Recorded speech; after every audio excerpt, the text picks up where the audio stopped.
Hello, this is Dr. Grande. Today's question is, can I analyze the case of Katrina Fouts? Just a reminder, I'm not diagnosing anybody in this video, only speculating about what could be happening in a situation like this. If you enjoyed this video, please like it, subscribe to my channel, and consider supporting me on Patreon.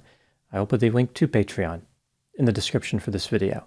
First, I'll look at the background of this case, move to the timeline of the crime, then offer my analysis. Katrina Louise Fouts was born on February 7, 1966, and was raised in Richmond, Indiana. This is 73 miles east of Indianapolis. In 2016, she met a man named David Michael Fouts. He was about 3 years younger than her, having been born on May 23, 1969. Both Katrina and David were divorced. David worked from home as an information technology professional. He had a house in Pendleton, Indiana, 35 miles northeast of Indianapolis. Katrina and David married in 2019, and Katrina lived in David's house. She also leased a house in Noblesville, 15 miles west of Pendleton. Katrina referred to this as the country house and traveled there every day to feed her cats. At some point during the marriage, Katrina was charged with false informing, but was permitted to enter a diversion program in March of 2020. Katrina was friends with a retired Richmond, Indiana police officer named Terry Wayne Hopkins. Terry took care of Katrina's father, who had serious medical issues. David and Terry did not get along too well, but Katrina continued to spend time with Terry, who she viewed as a father figure. Now moving to the timeline of the crime. On Friday, April 24, 2020, at 3:33 p.m., a woman walking along Overdorf Road in Noblesville found a dead body in a ditch. The police were contacted. Here is what they found during the course of their investigation. Using fingerprints, the body was identified as David Fouts. There were no obvious signs of what caused David's death. He had a pink shirt tied around his left wrist, a rifle sling around his neck, and cut marks near his neck. It appeared as though his wrist and ankles had been taped because there was adhesive residue on them. He was not wearing shoes or socks, and his feet were clean, which led the police to believe someone had dumped his body in this location. An autopsy revealed that David had mushrooms in his stomach. A physician identified the type of mushroom as Lilophyllum canatum. This mushroom produces a toxin called muscarine. Liver, kidney, and urine tests came back negative for toxins, but muscarine is undetectable after about 72 hours, so it's possible that David was killed with mushrooms.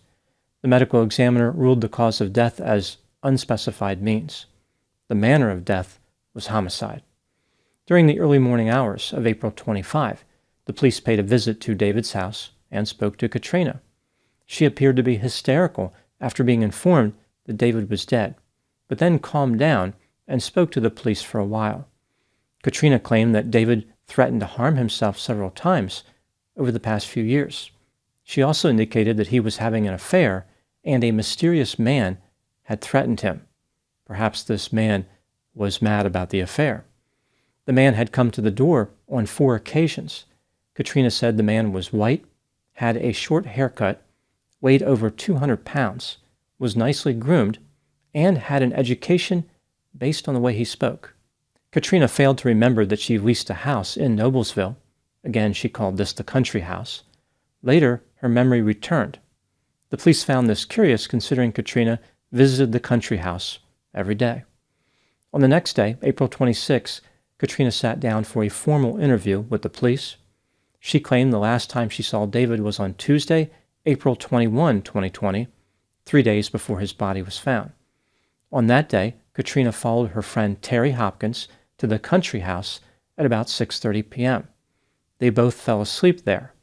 Katrina returned to David's house at 3:15 a.m., now on April 22. She and David slept in separate beds, so she would not have noticed if he was there or not. At 7:30 a.m., when Katrina woke up, she could not find David. She assumed that he left to seek treatment for mental health problems, but then realized that something terrible must have happened. After becoming suspicious about Katrina and Terry, the police executed several search warrants. In the country house, they found a rifle sling that was the same brand as the one found around David's neck. They also found a 500-pound hydraulic lift cart with the cardboard box that it came in. Katrina had told the police that Terry bought the cart so they could move heavy items around the garage. Terry's DNA was found on the hydraulic lift cart. DNA from both Katrina and Terry was found on the cardboard. The police learned that Terry purchased the cart on April 23 from a Harbor Freight store. He also bought a 100-pack of 11-inch zip ties, a lifting sling, and 2 blue tarps from the same store. 2 days earlier, on April 21, the day David went missing, Terry purchased items from another Harbor Freight store. He bought duct tape, box cutters, and 2 pairs of cleaning gloves, small and medium in size. The police searched Terry's residence in Richmond, Indiana. There they found a red Nissan Rogue SUV, which was owned by David Fouts, but regularly used by Terry. In the vehicle, there was a box containing several of the items Terry had purchased from Harbor Freight, including a box cutter. Pink fibers consistent with the shirt on David's left wrist were found on the box cutter. Terry's DNA was found on the same shirt.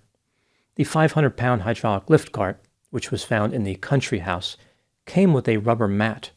This mat was found in the Nissan Rogue. It contained David's DNA. In the center console of the Nissan, there was a small two-way radio. Another radio just like it was found in a Volkswagen SUV driven by Katrina. The 2 radios were tuned to the same channel. On September 17, 2020, Katrina Fouts and Terry Hopkins were arrested and charged with murder, conspiracy to commit murder, and failure to report human remains. Terry confessed to killing David Fouts. He said that the plan was to poison David with mushrooms, but ultimately Terry strangled him by wrapping his arm around his neck. The murder happened in David's house. Terry and Katrina transported David to the country house before dumping his body on April 24.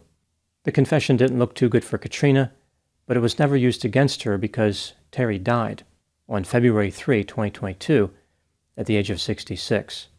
Terry had been seriously ill for some time. The same month that Terry died, Katrina went to trial.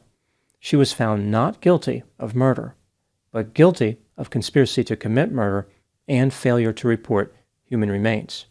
For the conspiracy charge, she was sentenced to a term of 34 years in prison. For the other charge, she received 1 year. The sentences were to be served concurrently. Katrina will be eligible for release in 2046 at the age of 80. Now moving to my analysis. Katrina Fouts maintains her innocence. She claimed the evidence against her was insufficient to prove her guilt. She could certainly argue that Terry committed the murder alone. Maybe Katrina didn't know anything about it. The state, of course, disagrees. They believe there was a conspiracy. This brings me to the question, was Katrina guilty of conspiracy to commit murder? Let's take a look at the evidence, both for and against the idea that she was guilty, starting with the inculpatory factors. There is no question that Terry was involved in David's death. He was covered in bruises at the time of his arrest, made suspicious purchases at Harbor Freight. His DNA tied him to the crime, and he confessed. Terry stated that Katrina was a conspirator, and she had planned a mushroom-facilitated homicide.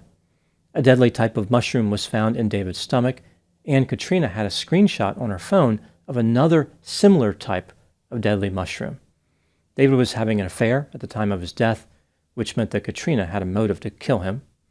At one point, when the police were speaking to Katrina, an officer said something to the effect of, "You have to know at this point, we know that you killed David." Katrina responded, "I know." Katrina stopped having cell phone contact with David early on the day after he disappeared. This was out of the ordinary. It makes it seem as though she knew he was dead. The night David went missing, both Katrina and Terry deactivated their cell phones. They reactivated them at around 11 a.m. on the next day. A two-way radio was found in the vehicle operated by Terry. A matching radio set to the same channel was found in Katrina's vehicle. This makes it seem like the pair used the radios to communicate because they knew they couldn't use their cell phones without recording location data. DNA from both Katrina and Terry was found on the cardboard box for the 500-pound hydraulic lift cart.